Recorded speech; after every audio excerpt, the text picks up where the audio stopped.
Business man సినిమాలో మహేష్ బాబు కన్నా మించి ఇప్పుడు నా దగ్గర ఉన్నటువంటి గెస్ట్. హలో ఎవ్రీబడి, అందరికీ నమస్కారం. బిజినెస్ మ్యాన్ సినిమాలో మహేష్ బాబు గురించి కంపారిజన్ ఎందుకు ఇచ్చానంటే, ఆయన ముంబై వెళ్ళి సామ్రాజ్యాలు క్రియేట్ చేశారు. బట్ అక్కడ ఏం జరిగిందో మనం పక్కన పెట్టేద్దాం. కానీ ఇవాళ నా షోలో ఉన్నటువంటి గెస్ట్ కేవలం ఆయన ఒక బిజినెస్ మ్యాన్ మాత్రమే కాదు, ఒక గొప్ప visionary who turned audio and video, సౌండ్‌ని విజువల్‌గా మొత్తాన్ని టెక్నాలజీ యూజ్ చేసి ఒక బ్రాండ్‌లా క్రియేట్ చేసి మార్కెట్‌లో అంటే ఆంధ్రప్రదేశ్, తెలంగాణలో ఒక సామ్రాజ్యాన్నే స్థాపించారాయన. ఆయనకి మార్కెట్ పల్సు తెలుసు. కస్టమర్ ట్రస్ట్ ఎలా బిల్డ్ చేసుకోవాలో తెలుసు. ఆయనకి ఛాలెంజెస్ వచ్చినప్పుడు ఎలా ఎదురెళ్ళాలో తెలుసు. ఈక్వల్‌గా తనతో పనిచేస్తున్న వాళ్ళందరినీ చక్కగా ఒక కుటుంబంలా చూసుకోవాలో ఎలాగో కూడా తెలుసు.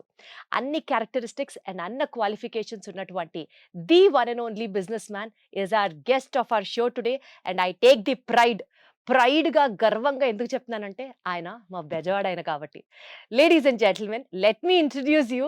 నాతో పాటు ఉన్నారు ఇవాళ Sonovision managing director. And managing director అని చెప్పడం కాదు, వ్యవస్థాపకుల దగ్గర నుంచి ఎలా బిజినెస్ చేయాలో నేర్చుకోవడం దగ్గర నుంచి ఇప్పుడు ఆంధ్రప్రదేశ్, తెలంగాణలో మోర్ దాన్ 65+ స్టోర్స్‌ని సక్సెస్‌ఫుల్‌గా రన్ చేస్తున్నటువంటి సోనోవిజన్ భాస్కర్ మూర్తి గారు ఉన్నారు. సార్ నమస్తే. నమస్తే దీప్తి గారు. ఎలా ఉన్నారు సార్? బాగున్నాను మేడం, బాగున్నాను. టెక్నాలజీ గురించి ఇప్పటి జనరేషన్‌లో యంగ్‌స్టర్స్‌కి వాళ్ళు ఇంకా ఏఐతో అప్డేట్ అవ్వాలేమో గాని, టెక్నాలజీ పరంగా మీరసలు ఫుల్ అప్డేటెడ్‌గా ఉంటారన్నది ఇన్ఫర్మేషన్. మేబీ అదేనా సార్? అంటే ఇవాల్టి రోజున ఇన్ని రిటైల్ మార్కెట్ ఇంత ఘనంగా ఎక్స్‌పాండ్ అయిన రోజున, ఇన్ని షాప్స్ ఉన్నప్పటికీ still Sonovision way back 5 decades, 6 decades back start చేసినటువంటి సోనోవిజన్ ఇప్పటికీ సక్సెస్‌ఫుల్‌గా రన్ అవుతుంది అంటే మీ మంత్ర ఏంటి sir? What do you basically follow?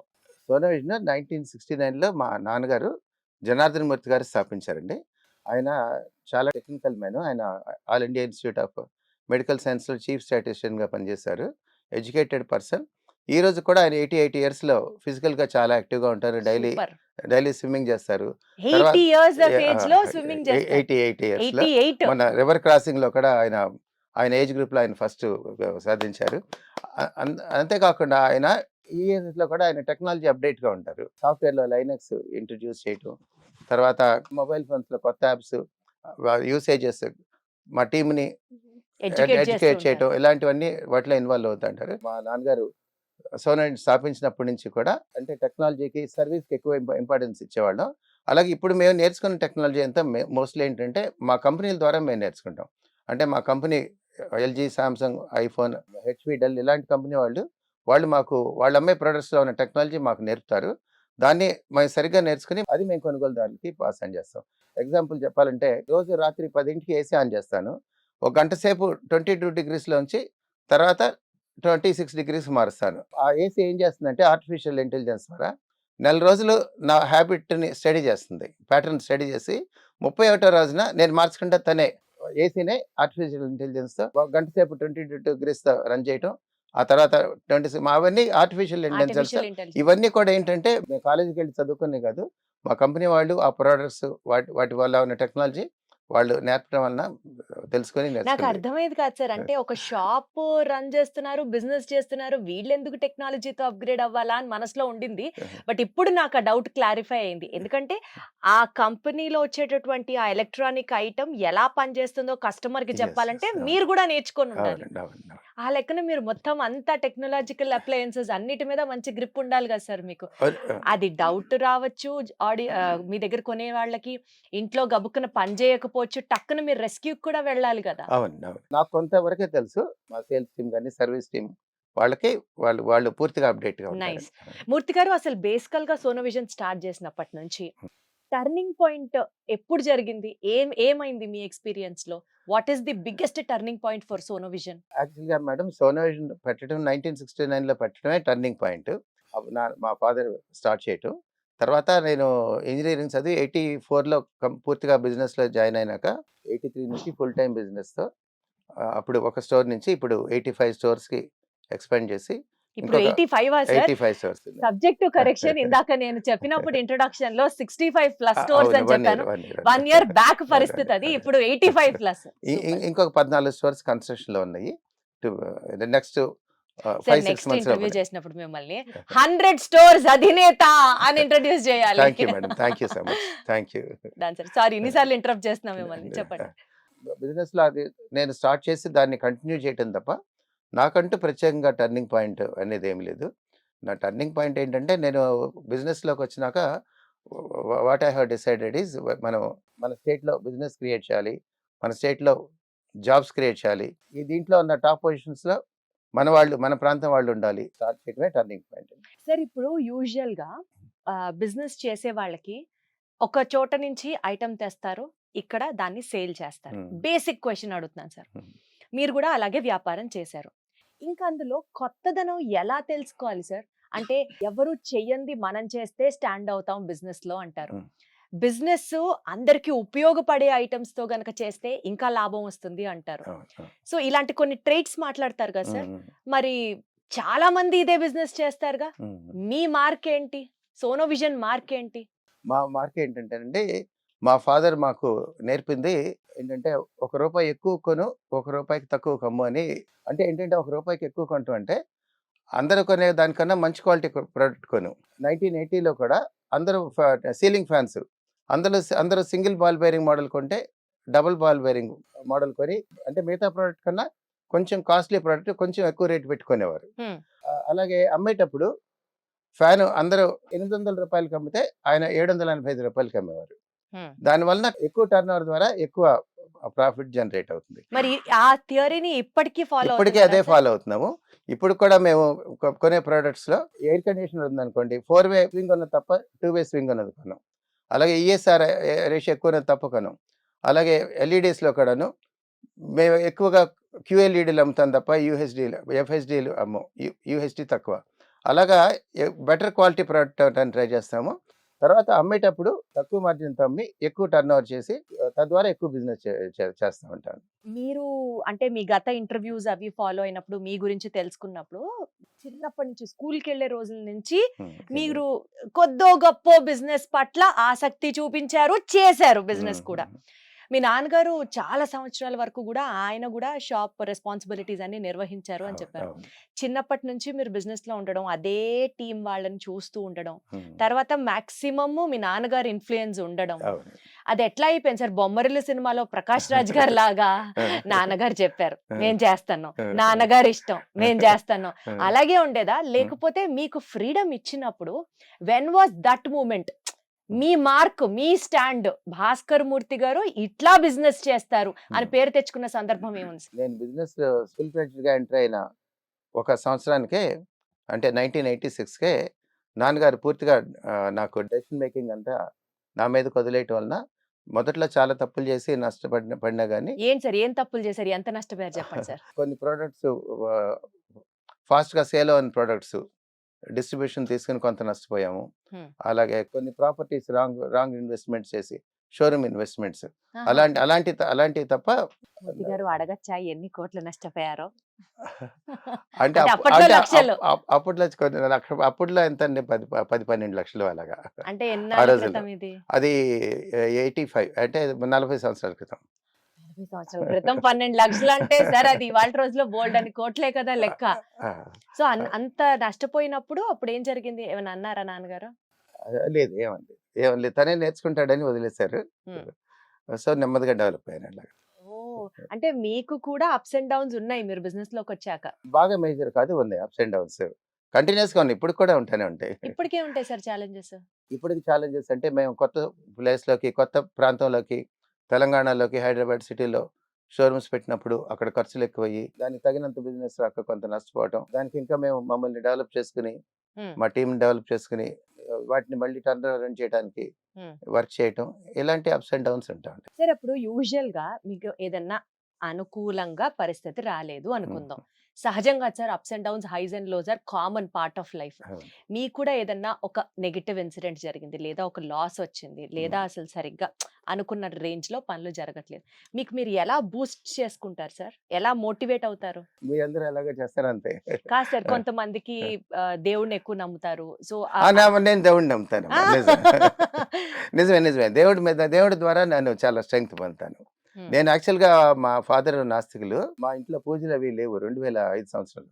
Hmm. కొంచెం ఈ బిజినెస్ టెన్షన్స్ అయ్యి వచ్చినప్పటి నుంచి ప్రతి సంవత్సరం అయ్యప్ప దీక్ష చేయటం, తర్వాత ప్రతిరోజు ఉదయం పూజ చేస్తాను, తర్వాత ప్రతిరోజు గుడికి వెళ్తాను, అభిషేకం చేసుకుంటాను. ఇప్పటికి ఆ, ప్రతిరోజు ఆ, గుడికి ఆ. వెళ్తారు. నైస్ అదే దానివల్ల నాకు అది ఓ మెడిటేషన్ చేసినట్టుగా నాకు ఒక రిలీఫ్, తర్వాత కొంత మెంటల్ స్ట్రెంగ్త్ లభిస్తుంది. సార్. ఇప్పుడు బేసికల్ గా మనం వ్యాపారం చేస్తున్నప్పుడు లేదా ఏదన్నా ఒక ఫెయిల్యూర్ ఎదురైనప్పుడు ఉమ్. అసలు ఇప్పటిదాకా మీ బిజినెస్ హిస్టరీలో మీరు ఫెయిల్యూర్స్ చూసారా సార్? మీరు చెప్పినటువంటి చిన్న చిన్నవి కాకుండా ఓ చిన్నవి, మీడియం, మరీ పెద్దవి లేవు. ఏంటి సార్ ఫెయిల్యూర్ అంటే ఏ రకంగా? ఒక డిస్ట్రిబ్యూషన్ చేసి ఫెయిల్ అవటం, ఉమ్. తర్వాత మొబైల్ ఫోన్స్ లో బిజినెస్ లోకి ఎంటర్ అవటం లేట్ అవటం, అచ్చా. అట్లాంటివి. ఉమ్. సో అలాంటివి జరిగినప్పుడు సార్ నేను అసలు అనవసరంగా వచ్చాను ఈ ఫీల్డ్ లోకి, నేను వేరే ఫీల్డ్ లోకి వెళ్తే బాగుండు అని ఎప్పుడన్నా అనిపించిందా? లేదు, అనిపించలేదు. ఎందుకంటే నాకు తెలుసు వేరే ఫీల్డ్ లో ప్రాబ్లమ్స్ ఎంతకన్నా ఎక్కువ ఉండవచ్చు. ఉమ్. ఆ తర్వాత అవన్నీ ఇక్కడైతే నాకు కొంత బేస్ ఉంది, నాకు అన్ని రెడీమేడ్ గా ఒక సెటప్ ఉంది, టీం ఉన్నారు, ఉమ్.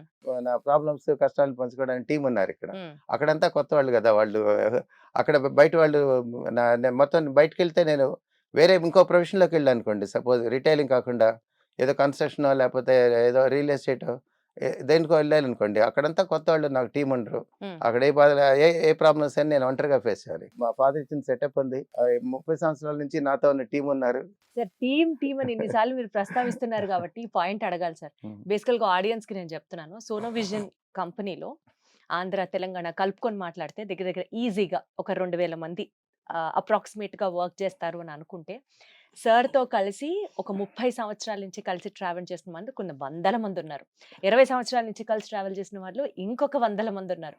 ఇట్లా టోటల్ గా సార్ మిమ్మల్నే నమ్ముకొని మీతో ప్రయాణం చేస్తున్న వారు చాలా మంది ఉన్నారు.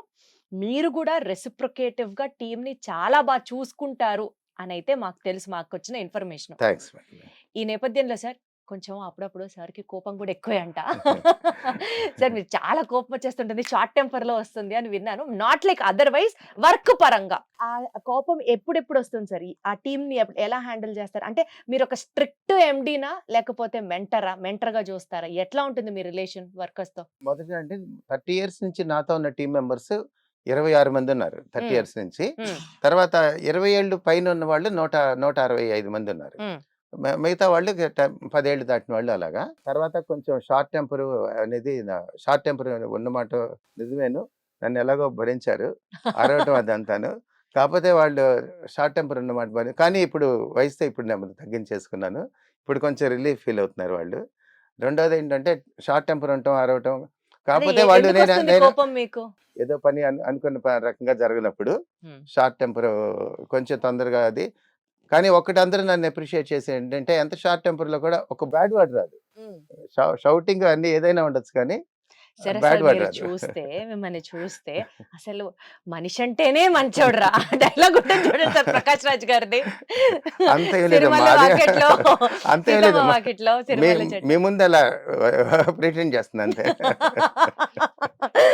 ఎందుకో సార్ మిమ్మల్ని చూస్తేనే మనిషి అంటేనే మంచోడ్రా డైలాగ్ గుర్తొస్తుంది, కానీ మీకు కోపం వస్తుంది అంటే నాకు కొత్తగా ఉంది, వింతగా ఉంది. But back to the work sir. So బేసికల్ గా పని చేయకపోతే ఒక ఎండికి కోపం వస్తుంది, అది సహజం, అన్ని చోట్ల ఉండేది.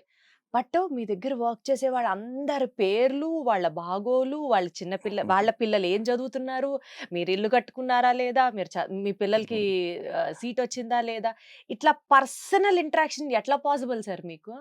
అంటే అందరూ అదే కాదమ్మా, నిజం కాదు. యా ఒక నా దగ్గర ఉన్న వాళ్ళలో నాకు 600-700 మంది పర్సనల్ గా తెలుసు, వాళ్ళ పేర్లు, వాళ్ళ ఫ్యామిలీస్ గురించి తెలుసు.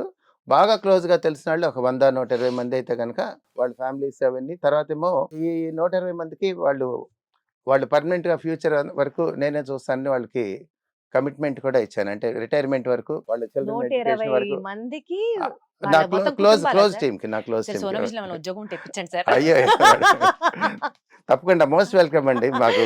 అప్పుడు మా రెస్పాన్సిబిలిటీ కూడా మీదే సార్. డెఫినెట్లీ. కానీ ఐ మీన్ ఉద్యోగం చేస్తే ఏదో ఎంప్లాయీ లాగా చూడడం వేరు, వాళ్ళ కంప్లీట్ రెస్పాన్సిబిలిటీ తీసుకోవడం వేరు. Sir if I'm not wrong, నిన్న మా ఇంట్లో వాళ్ళు ఎవరో చెప్తున్నారు ఇట్లా మిమ్మల్ని ఇంటర్వ్యూ చేయబోతున్నాను ఇవాళ అంటే, సోనో విజన్ లో పనిచేసే వర్కర్స్ అందరికీ కూడా క్వార్టర్స్ కట్టించారు చాలా తక్కువ రెంట్కో, మరి అది చేస్తారో వాళ్ళు అక్కడ ఉండొచ్చు అని కూడా అన్నారు. ఎవరు సార్ ఎంప్లాయీస్ గురించి ఇంత పట్టించుకునేది ఒక ప్రైవేట్ కంపెనీలో? అసలు నాకు హ్యాట్స్ ఆఫ్ అనిపించింది ఆ విషయంలో మీకు. అంటే నిజం చెప్పాలంటేనమ్మా, ఇది మా ఫాదరు 1978 లోనే కట్టించిన క్వార్టర్స్ అవి 28 మందితో. అంటే అప్పట్లో కట్టించారు. ఆ తర్వాత ఇప్పుడు విజయవాడలో ఉన్న 300 మందికి తర్వాత మేమేం కట్టించలేకపోయాం. అంటే ఇప్పుడున్న మారుతున్న పరిస్థితుల దీంట్లో కట్టించడం అది సాధ్యపడలేదు. దాన్ని హెచ్ఆర్ఏకి ఇచ్చాం. అలాగే వేరే ఊళ్ళలో కూడాను మొదట్లో కొన్ని ఓన్ బిల్డింగ్స్‌లో కట్టినప్పుడు ఏం చేసేవాళ్ళం అంటే, కింద షోరూము, పైన గోడౌను, ఆ పైన స్టాఫ్ క్వార్టర్స్ అలాగా 7, 8 షాపుల్లో కట్టించి ఇచ్చాము. ఏలూరు, సూపర్ అసలు. రాజమండ్రి, వైజాగ్, ఖమ్మం ఇలాంటి షోరూంలో కట్టించాము. ఆ తర్వాత ఏంటంటే గోడౌన్ రిక్వైర్మెంట్స్ అవి పెరిగేసరికి అది కంటిన్యూ చేయలేకపోతున్నాం. టు బి వెరీ ఫ్రాంక్, అది మేము కంటిన్యూ చేయట్లేదు ఇప్పుడు. కానీ ఇదివరకు ఎప్పుడో నాన్నగారు కట్టించిన 28 క్వార్టర్స్ అవి మాత్రమే రన్ అవుతాయి. అంటే సార్ ఇక్కడ నా ఉద్దేశం, లాభాలు వస్తే బ్యాగుల్లో వేసుకోవడం కాదు, తిరిగి మళ్ళీ వర్కర్లకి, ఎంప్లాయీస్ కి, వాళ్ళ బాగోగులు కూడా సోనో విజన్ ఆలోచిస్తుంది. మా ఫాదర్ నుంచి నేర్చుకున్నానండి అది. మా ఫాదర్ నుంచి నేర్చుకున్నాను. అండ్ ఆల్సో మీరు సోషల్ సర్వీస్ లో కూడా ఈ మధ్య కొంచెం ఎక్కువ యాక్టివ్ గా ఉన్నారని వింటున్నాము. కొంతవరకు మీరు చదువుకున్న స్కూల్ కి డొనేషన్స్ చేయడాలు. విఆర్ సిద్ధార్థ ఇంజనీరింగ్ కాలేజ్లో ఒక అన్ఎకాయిక్ ఛాంబర్ ల్యాబ్ 20 lakhs పెట్టి మా ఫాదర్ పేరుతో ఒక ల్యాబ్ కట్టించాను. మా స్కూల్కి ఇంకా చేయలేదు, ఆపర్చునిటీ కోసం చూస్తున్నాము. ఇంకా మిగతావి చిన్నవి. ఇప్పుడు బిజినెస్ చేసేటప్పుడు సార్ యూజువల్ గా కస్టమర్ రిటెన్షన్ కి ఎక్కువ ఇంపార్టెన్స్ ఇస్తారు. ఒకసారి వచ్చి కొనుక్కెళ్ళిపోతే కాదు, పదే పదే మన షాప్ కే రావాలి. ఇప్పుడు మీరు క్వాలిటీ మెయింటైన్ చేస్తున్నారు అండ్ ఆబ్వియస్లీ ట్రస్ట్ అనేది అది నిలబెట్టుకుంటూ వస్తున్నారు. ఇవాళ రోజుల్లో చాలా పెద్ద పెద్ద చైన్స్ ఆఫ్ రిటైల్ స్టోర్స్ లో కూడా మంచి క్వాలిటీ ప్రోడక్టే అమ్ముతున్నారు. మరి సోనో విజన్ కే పదే పదే ఒక కస్టమర్ ఫ్రిడ్జ్ కొనుక్కోవాలన్నా సోనో విజన్, టీవీ కొనుక్కోవాలన్నా సోనో విజన్ కే, అట్లా ఎందుకు రావాలి? ఎలా మెయింటైన్ చేస్తున్నారు ఆ ర్యాపో? మీరు చెప్పింది కరెక్ట్ మేడం. అంటే మిగతా పెద్ద చైన్స్, పెద్ద షోరూంలో ఉన్న ప్రోడక్టే దాదాపు అమ్ముతున్నాము. కానీ అందులో ఒక 10% డిఫరెన్స్ ఉంటుంది మేడం. ఇప్పుడు వేరే పెద్ద చైన్స్లో ఉన్న వాళ్ళు చాలా దీంట్లో ఎకానమీ మోడల్స్ అవి ఫోకస్ చేస్తారు. ఓకే, కొంచెం తక్కువ ప్రైస్లో వచ్చే మోడల్స్. ఓకే, ఎగ్జాంపుల్ చెప్పాలంటే కొంచెం అవుడేటెడ్ మోడల్ కానీ, లేకపోతే ఒక ఫ్రిడ్జ్ తీసుకుందాం, వాళ్ళు డోర్ కూలింగ్ లేని మోడల్ అమ్మితే మేము డోర్ కూలింగ్ ఉన్న మోడల్ అమ్ముతాం. అలాగే ఒక ఎల్ఈడి తీసుకుందాం, వాళ్ళు యూహెచ్డి అవి ఫోకస్ చేస్తా ఉంటే ఎఫ్ఎస్డి, యూహెచ్డి, మేము క్యూఎల్ఈడి, మినీ ఎల్ఈడి ఫోకస్ చేస్తాం. అలా ఆ వార ప్రైస్ డిఫరెన్స్ కూడా వస్తుంది కదా సార్? మరి కొంత ప్రైస్ డిఫరెన్స్, అందుకనే మేము యూఎస్డి అవి కూడా మెయింటైన్ చేస్తాను. హయ్యర్ ఎండ్ కొంచెం ఎక్కువ ప్రమోట్ చేస్తాము. జనరల్ గా జరిగేది ఏంటంటే వాళ్ళకి ఎక్కువ మార్జిన్ ఉన్న ప్రొడక్ట్స్, లేకపోతే చాలా చైన్ స్టోర్స్ లో చైనా నుంచి ప్రోడక్ట్ తీసుకురావటం, ఎయిర్ కండిషనర్ ఇది ఒక లోకల్ బ్రాండ్ ఒక నేమ్ పెట్టి చేయటం. దానివల్ల ఏంటంటే మాకు చాలా ఆఫర్స్ వచ్చినాయి. చైనా ఎల్ఈడీలు, ఎయిర్ కండిషనర్స్ మన బ్రాండ్ తో కానీ రిలేటెడ్ బ్రాండ్ తో మార్కెట్ చేయమని. బట్ అక్కడ మాకు చైనాలో మేము గట్టిగా క్వాలిటీ తీసుకురాగలిగిన స్ట్రెంగ్త్ ఒక ఎంత పెద్ద రిటైల్ చైన్ స్టోర్ అయినా ఉండదు. అందుకని అలాంటి వాటి జోలికి పోకుండా, అంటే కస్టమర్కి ఇచ్చే ప్రోడక్ట్ క్వాలిటీ విషయంలో ఎటువంటి రాజీ లేకుండా బెటర్ క్వాలిటీ ప్రోడక్ట్ ఇస్తాము. మీరు చెప్పినట్టుగా సిమిలర్ క్వాలిటీ ప్రోడక్ట్స్ మిగతా చోట కూడా ఉంటాయి. బట్ మా దాంట్లో ఏంటంటే అందులో ఉన్న ఎకానమీ మోడల్స్ అవి ఉండవు. మిగతా వాళ్ళు పెట్టే కొంచెం లోయర్ క్వాలిటీ ప్రోడక్ట్స్ ఉండవు, నెంబర్ 1.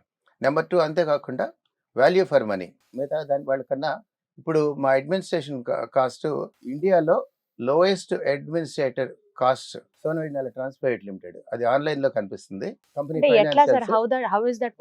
మా ఫాదర్ చెప్పిన ప్రకారం గత 45 సంవత్సరాల నుంచి మాకున్న 85 స్టోర్స్ లో దాదాపు 40 స్టోర్స్, అందులో పెద్ద స్టోర్స్ అన్ని కూడా ఓన్ స్టోర్స్ సొంతంగా కన్స్ట్రక్ట్ చేసాం.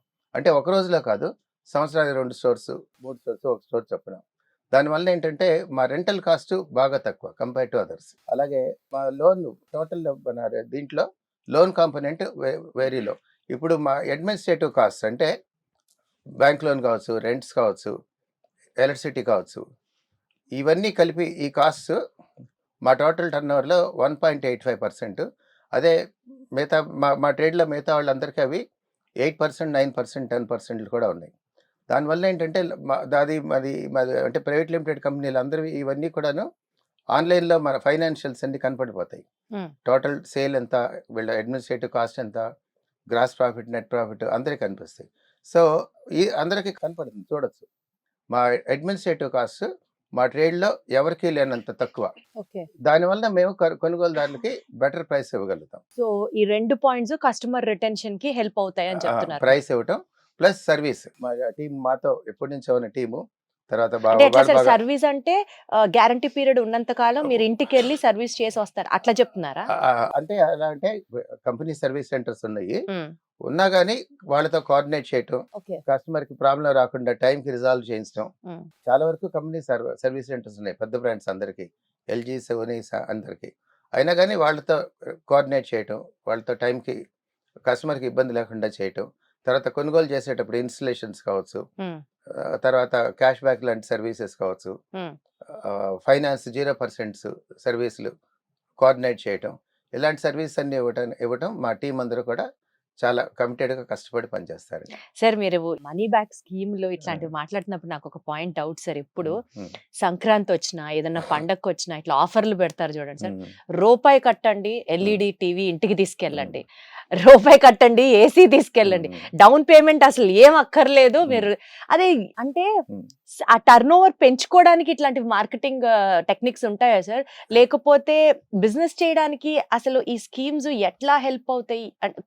ప్రాక్టికలీ పాసిబుల్ అంటారా? నిజమేనమ్మా, ఇది జెన్యున్ గా ఇచ్చే EMI offers 0 down payment 0% interest తో ఇవ్వటం అనేది 100% వాస్తవం.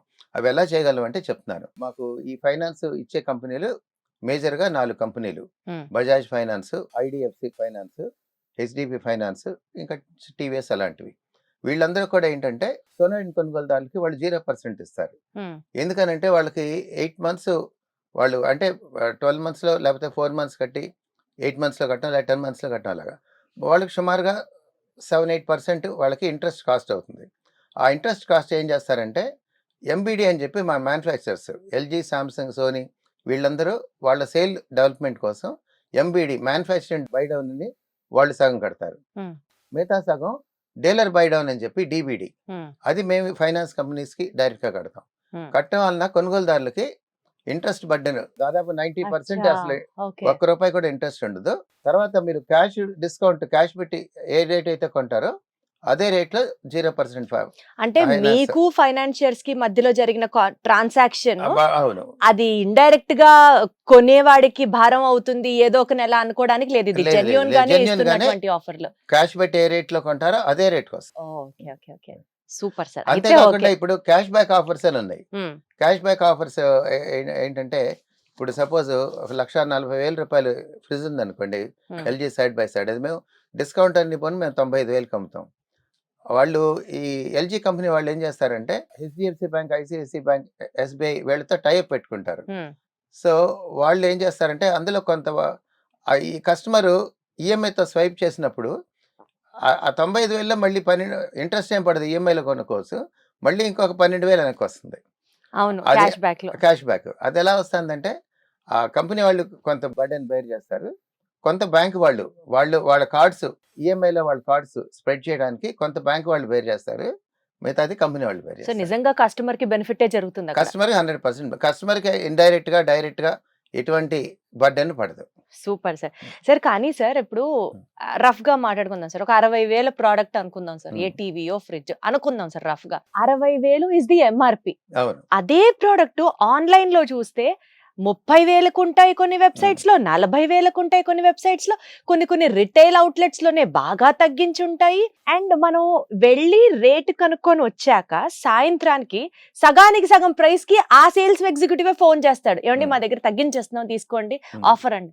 అసలు ఒక వినియోగదారుడికి కరెక్ట్ ప్రైస్ ఎంతకి కొనాలని ఎలా తెలుస్తుంది సార్? అంటే అంత price variations, how is it possible? Online లో ఉన్న లోయెస్ట్ ప్రైస్ మేము మ్యాచ్ చేస్తాం. తర్వాత మీరు చెప్తున్నారే సగానికి సగం తగ్గటం అనేది జరగదు. ఎప్పుడు సగానికి సగం తగ్గటం అంటే అక్కడ ఏదో మోడల్ మార్చడం అలాంటివి ఇవి అవుతాయి తప్ప, ఒక మంచి ప్రోడక్ట్, మంచి కంపెనీ ఎల్జీనో, సామ్సంగ్, గాటేజో ఇలాంటి ప్రోడక్ట్, వోల్టాస్ మరొకటి సగానికి సగం తగ్గటం అట్లా ఎప్పుడు జరగదు.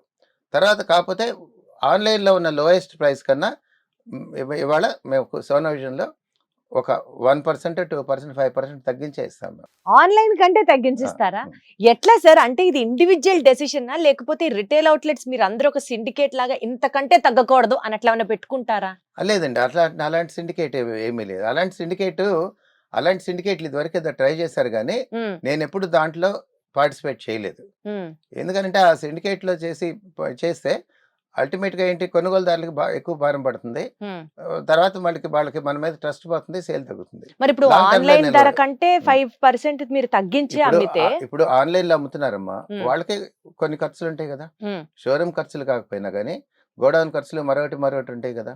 రెండోది, ఆన్లైన్ లో ఉన్న వాళ్ళకి అక్కడ మా ప్రోడక్ట్స్ కానీ ఇవి కానీ ఏ ప్రోడక్ట్స్ సేల్ అవుతాయో, ఏది ఆర్డర్ పెట్టాలో మాకున్నంత ఎఫిషియన్సీ వాళ్ళకి ఉండదు. ఉమ్, కస్టమర్ తో మాకున్న ర్యాపో వలన కొనుగోలుదారులు ఏ మోడల్ కొంటారు, V50 సేల్ అవుతాయి ఈ నెల మొబైల్స్, లేకపోతే ఐఫోన్, మాకు ఒక ఐడియా ఉంటుంది. ఉమ్, మాకు ఆన్లైన్ లో వాళ్ళకంటే మేము ఎఫిషియెంట్ గా కస్టమర్ కావాల్సిన మోడల్ మిక్స్ ఎఫిషియెంట్ గా పెట్టుకోగలం.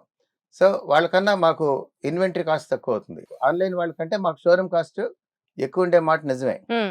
బట్ కానీ- స్టిల్ కానీ- మేనేజ్ చేయగలరు. కానీ వాళ్ళకి ఉన్న దీనికన్నా మనం ఎఫిషియెంట్ గా మోడల్ మిక్స్ లో మెయింటైన్ చేయటం, అన్నింటి ఎఫిషియెంట్ గా చేయటం వలన. అంటే సార్ రెండోది, మీకు ఇందాక ఒకటి చెప్పాను, మాది టోటల్ కాస్ట్ లో ఆపరేషనల్ కాస్ట్ 1.85% అని. మాత్రమే సో దానికన్నా ఆన్లైన్ వాళ్ళకి కూడా ఇంకా ఎక్కువ ఉంటుంది. అది మీకు అడ్వాంటేజ్. కానీ సార్ ప్రోడక్ట్స్ విషయంలో హై ఎండ్ ప్రోడక్ట్స్ మెయింటైన్ చేస్తుంది సోనో విజన్. ప్రైసింగ్ విషయంలో అందరికంటే తక్కువ ప్రైసింగ్ ఇవ్వగలరు, బికాజ్ మీకు ఆపరేషనల్ కాస్ట్లు చాలా తక్కువ ఉంటాయి కాబట్టి. మార్కెట్ లో మీరు ఎప్పుడు విలన్ అవ్వలేదా సార్? అసలు ఆయన అంత తక్కువకి ఎలా ఇస్తారు అని ఎప్పుడు రాలేదా సార్? జరిగింది అమ్మా, చాలా సందర్భాలు జరిగింది. నాకు వ్యతిరేకంగా అసోసియేషన్లు పెట్టి నా మీద పోరాడిన సందర్భాలు వా జరిగింది. కాకపోతే కొన్నాళ్ళు అయినాక ఏంటంటే వాళ్ళు కూడా రియలైజ్ అయ్యారు. 12 సంవత్సరాల క్రితం రాజమండ్రి, వైజాగ్, కాకినాడలో నాకు వ్యతిరేకంగా అసోసియేషన్ పెట్టినా కానీ కొన్నాళ్ళు అయినాక వాళ్ళు కూడా రిలీజ్ అయ్యారు. సోనీ ఒక్కళ్ళనే మనం సాధించగలిగింది ఏం లేదు. సోనీ కాకపోతే ఇప్పుడు ఇంకా రిలయన్స్ ఉన్నారు, బజాజ్ వాళ్ళు ఎలక్ట్రానిక్స్ ఉన్నారు, క్రోమా, వీళ్ళందరూ ఉన్నారని చెప్పి వాళ్ళు కూడా రియలైజ్ అయ్యి ఇప్పుడు అలాంటి ప్రాబ్లమ్స్ లేవు. సో చేతనైతే ఆయన లాగా బిజినెస్ చేయాలి, ఆయనకి వ్యతిరేకంగా వెళ్తే సాధించేది ఏం లేదని తెలుసుకున్నారు, వ్యతిరేకంగా కాదు, ఒకళ్ళని టార్గెట్ చేసి ఉపయోగం లేదని రియలైజ్ అయ్యారు. Wonderful sir, super sir. అసలు మీ డైలీ షెడ్యూల్ ఎలా ఉంటుంది సార్? మీరు ఎన్నింటి లేస్తారు, అసలు ఏం చేస్తారు ఒక రోజులో చెప్పండి సార్. అసలు మీకు టైం సరిపోతుందా? 85 స్టోర్స్ అతి త్వరలో 100కి రీచ్ అవుతున్నా. How is it possible for you to handle everything in a successful way sir? Me schedule చెప్పండి సార్, మీ డైలీ రొటీన్. అంత ఎఫిషియెంట్ ఏం కాదమ్మా, ఇది వరకు ఉండేవాడిని. మార్నింగ్ ఏదో మామూలుగా 5:30 ఎర్లీగా లేస్తాను, 5:30 కల్లా లేస్తాను. పూజ ఉంటుంది గంటన్నర, తర్వాత ఎక్సర్సైజ్ స్విమ్మింగ్ వెళ్ళాలి గంటన్నర, సగం రోజులు ఎగ్గొట్టేస్తాను. 10 నుంచి నైట్ 10:30 అవుతుంది. అందుకని మార్నింగ్ 10 నుంచి నైట్ 10:30. లేదండి, లేదు, మధ్యాహ్నం లంచ్ చేసి నిద్రపోతాను. టు బి వెరీ హానెస్ట్, మధ్యాహ్నం నిద్రపోతాను. తర్వాత ఎక్కువ టూరింగ్ చేస్తాను. నెలకి 10 రోజులు టూరింగ్ చేసి ప్రతి నెల కనీసం 50-60 స్టోర్స్ ని టూర్ చేసి 1-2 గంటలు ప్రతి స్టోర్ లో స్పెండ్ చేస్తాను. సార్ సోనో విజన్ ని ఈ స్థాయికి తీసుకురావడానికి ఆల్రెడీ నాన్నగారు ఎస్టాబ్లిష్ చేసిన బ్రాండ్ అని చెప్తున్నారు, మీరు అది టేక్ ఓవర్ చేసుకున్నారు, ఎక్కువ హార్డ్షిప్స్ కూడా చూడలేదని చెప్తున్నారు కదా సార్. మరి మీరు డే అండ్ నైట్ కష్టపడిన సందర్భాలు ఉన్నాయా సార్? ఫుల్ ఫ్లెడ్జ్డ్ గా వేరే ఎటువంటి డీవియేషన్స్ లేకుండా టోటల్ గా బిజినెస్ మీద ఫోకస్ పెట్టి వేరే లైఫ్ లేకుండా కష్టపడ్డాను. దాని వలన దానికి సైడ్ ఎఫెక్ట్స్ కూడా ఉన్నాయి. ఎలాగంటే పిల్లలతో ఎక్కువ టైం స్పెండ్ చేయలేకపోయాను, నా వైఫ్ కి టైం ఇవ్వలేకపోయాను. తను అర్థం చేసుకుని తను కూడా కోఆపరేట్ చేస్తుంది. కానీ దానికి ఉన్న తప్పు ఏంటంటే, ఇప్పుడున్న మోడర్న్ మేనేజ్మెంట్ లో ఏంటంటే కంపార్ట్మెంట్ వైజ్ గా దేనికి ఇవ్వాల్సిన టైం దానికి ఇవ్వాలనేది ఇప్పుడు మోడర్న్ మేనేజ్మెంట్ లో ఉన్న సిస్టము. నేను అది చేయలేకపోయాను, నా పిల్లలకి తగిన టైం ఇవ్వలేకపోయాను. దాదాపు వాళ్ళని ఎప్పుడు కూడా పిల్లలు పెరిగే టైంలో ఎప్పుడు కూడా వాళ్ళని ఏ టూర్కి తీసుకెళ్లేదు. ఎందుకంటే వాళ్ళకి సెలవులు ఉన్న టైము దసరా టైము, అప్పుడు నాకు సంక్రాంతి బిజీ టైం, అలాగే సమ్మర్ హాలిడేస్, సమ్మర్ ఏసీలు, ఇన్స్టలేషన్స్, డెలివరీస్, దాంతో బాగా హెక్టిక్ గా ఉండేవాళ్ళు. ఇప్పుడు ఎక్కడున్నారు సార్ మీ పిల్లలు? వాళ్ళు ఏం చేస్తున్నారు? ఈ బిజినెస్ లోకి వచ్చే ఆలోచన లేదా? నేను చేసిన పొరపాటు వలన నా లైఫ్ స్టైల్ చూసి భయపడిపోయారా? ఈ బిజినెస్ మీద వాళ్ళకి అంత ఇంట్రెస్ట్ రాలేదు. అయ్యో. సో బాబేమో ఒక మ్యూజిక్ ప్రొఫెసర్ ని మ్యారేజ్ చేసుకున్నాడు, కొరియన్ లేడీ. వాళ్ళు మ్యూజిక్ ఇంట్రెస్ట్ దాంట్లో ఉన్నారు, ఏదో కంపోజింగ్, వాళ్ళు టోటల్ గా డిఫరెంట్ ఇంట్రెస్ట్ లో ఉన్నారు. బట్ వాళ్ళు ఎప్పుడైనా బిజినెస్ లోకి వచ్చే అవకాశం అయితే అప్పుడప్పుడు ఇంట్రెస్ట్ చూపిస్తా, వీ డోంట్ నో. కానీ మా పాప మాత్రం ఎవ్రీబడి సే, పాప ఇప్పుడు ఇంటెల్ లో వర్క్ చేస్తుంది, ఎంఎస్ చేసి. అందరూ కూడా చెప్తారు, మీ అమ్మాయి కంప్లీట్ గా మీ కార్బన్ కాపీ అండి, మీలాగే డిటర్మినేషన్, మీలాగే హార్డ్ వర్క్. తను చాలా డిటర్మైన్డ్ లేడీ, చాలా మంచి పొజిషన్ లో ఉంది చిప్ డిజైనింగ్ లో. తను కొంత నాలెడ్జ్ నేర్చుకుని తను ఓన్లీ డైరెక్ట్ గా సోనో టేక్ ఓవర్ చేయడం కాకుండా తను ఏదో మ్యానుఫ్యాక్చరింగ్ ఏదో చేసి ఆ తర్వాత ఇందులోకి రావాలనే ఐడియాతో వండర్ఫుల్. సో వర్క్ వాళ్ళకి కూడా చేస్తాను. ఇండివిజువల్ రోడ్ మ్యాప్స్ అయితే రెడీగా ఉన్నాయన్నమాట.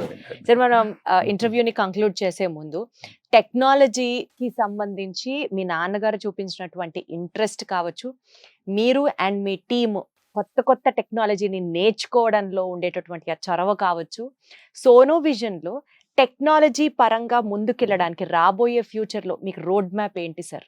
ఏమైనా అనుకున్నారా ఫ్యూచర్లో we have to do this, we have to launch this, అట్లాంటి రోడ్ మ్యాప్ ఏమన్నా అనుకున్నారా సోనో విజన్కి యాజ్ అ బ్రాండ్? టెక్నాలజీ అప్డేట్గా ఉండడానికి ఫస్ట్ స్టెప్ ఏంటంటే మా టీం అందరినీ ట్రైన్ చేయటం. అంతకన్నా నేను పెద్దగా ఇదేం లేదు. తర్వాత మాకు ఒక మేనేజర్ ఉన్నారు, హెచ్ఆర్ మేనేజర్ ప్రవీణ్ కుమార్. ఆయన టెక్నాలజీ అంతా తర్వాత కంపెనీ వాళ్ళతో కోఆర్డినేట్ చేసి మా టీంకి వాళ్ళకి ట్రైనింగ్ క్లాసులు ఇప్పించడం కానీ, ఆయన సొంతంగా క్లాసెస్ తీసుకోవటం, ఇలాంటివన్నీ చేసి వాళ్ళని మేము మా టీం అందరు కూడా అప్డేట్గా ఉండేటట్టు హెచ్ఆర్ మేనేజర్ నేను వర్క్ చేస్తూ ఉంటాను. సో టెక్నాలజీ పరంగా అప్డేటెడ్ గా ఉండడమే టెక్నాలజీ రేస్ లో ముందుకెళ్ళడానికి హెల్ప్ అవుతుంది అంటున్నారు. అవును. Wonderful sir. సార్, మన ఇంటర్వ్యూ, మన కాన్వర్సేషన్ చూసిన వాళ్ళందరికీ అర్థమవుతుంది, ఓవర్ హెడ్స్ తగ్గించుకోవాలి అంటే ఓవరాల్ ఎక్స్పెండిచర్ అవును, తక్కువగా చేయాలి. అండ్ ఇందాక మీరు అన్నట్లుగా ఓన్ స్టోర్స్ ఉండాలి. అండ్ నాన్నగారు చెప్పిన సిద్ధాంతం ప్రకారం ఎక్కువకి కొనాలి, తక్కువకి అమ్మాలి. సో ఈ పాయింట్స్ తో పాటు ఇవాల్టి రోజుకి కూడా ఎవరన్నా ఈ రంగంలో అయినా లేదా వ్యాపారం చేయాలి అని అనుకునే వాళ్ళకి ఒక బిజినెస్ టైకూన్, ఒక సక్సెస్ఫుల్ బిజినెస్ మ్యాన్ గా మీరు ఇచ్చే అడ్వైస్ ఏంటి సార్? బిజినెస్ లో కాంపిటీషన్ చాలా ఎక్కువగా ఉందమ్మా, చాలా పెరిగిపోతుంది. 55 సంవత్సరాలు సోనోవిడ్ను మేమే ఇప్పుడు ఉన్న కాంపిటీషన్ కి చాలా ఇబ్బంది పడుతున్నాం. ఎందుకని ఓవర్ హెడ్స్ కానీ ఇవి కానీ పెద్ద, ఎందుకంటే రిటైలింగ్ అంతా పెద్ద చైన్ స్టోర్స్ చేతిలో ఉంది, ఇప్పుడు వెళ్ళిపోతుంది. వాళ్ళతో కంపీట్ చేసి చేయాలంటే మనకి వాళ్ళకన్నా కొంత ఎక్స్క్లూజివ్ టెక్నాలజీ, ఇప్పుడు సపోజ్ కొత్తగా ఎవరైనా ఎయిర్ కండిషన్స్ బిజినెస్ లోకి రావాలి, మిగతా చైన్ స్టోర్స్ వాళ్ళు ఇవ్వలేనిది కొంత అడిషనల్ గా ఇవ్వాలి. ఫర్ ఎగ్జాంపుల్ వాళ్ళకి కస్టమ్ మేడ్ ఎయిర్ కండిషనరింగ్ చేయటం, అలాంటి కొత్త ఇన్నోవేషన్ తో వస్తే తప్ప. అలా మన దగ్గర ఇప్పుడు ప్రస్తుతం ఏమైనా ఉన్నాయా సార్? ఓన్లీ మన సోనో విజన్ దగ్గరే ఉంది అనేటటువంటి స్టఫ్? డిఫరెంట్ హోమ్ థియేటర్స్ ఒక ప్రాజెక్ట్ చేస్తాం. అంటే కస్టమర్ కి ₹1,00,000 నుంచి ఇదివరకు హోమ్ థియేటర్ అంటే 10 లక్షలు అనుకునేవారు. ఇప్పుడు అదే క్వాలిటీ హోమ్ థియేటర్ 1,10,000 నుంచి 3 లక్షల్లో కస్టమైజ్ చేయొచ్చు. అలాంటివి మేము డెవలప్ చేస్తామండి. Wonderful sir, too good sir, too good. Thank you అండి. Innovation, hard work Thank you. And ఒకలాంటి కమిట్మెంట్ చెప్పాలి అంటే ఇవే మీ సక్సెస్ మంత్రాగా నాకు అర్థమవుతుంది సార్. సార్ వండర్ఫుల్, నాకు చాలా సంతోషంగా ఉంది మీతో మాట్లాడడం, మీతో కనెక్ట్ అవ్వడం. ఐ హోప్ ఈ జనరేషన్ చాలా మంది యంగ్స్టర్స్ మీ నుంచి లెసన్స్ తీసుకొని సోనో విజన్ అతి త్వరలో 100th స్టోర్ సెలబ్రేషన్ కూడా మనం ఇలాగే చేయాలని, ఆ భగవంతుడు మీకు మంచి హెల్త్, హ్యాపీనెస్ అందించాలని కోరుకుంటూ, more power to you sir. Thank you so much. Suman TV యాజమాన్యానికి కృతజ్ఞతలు.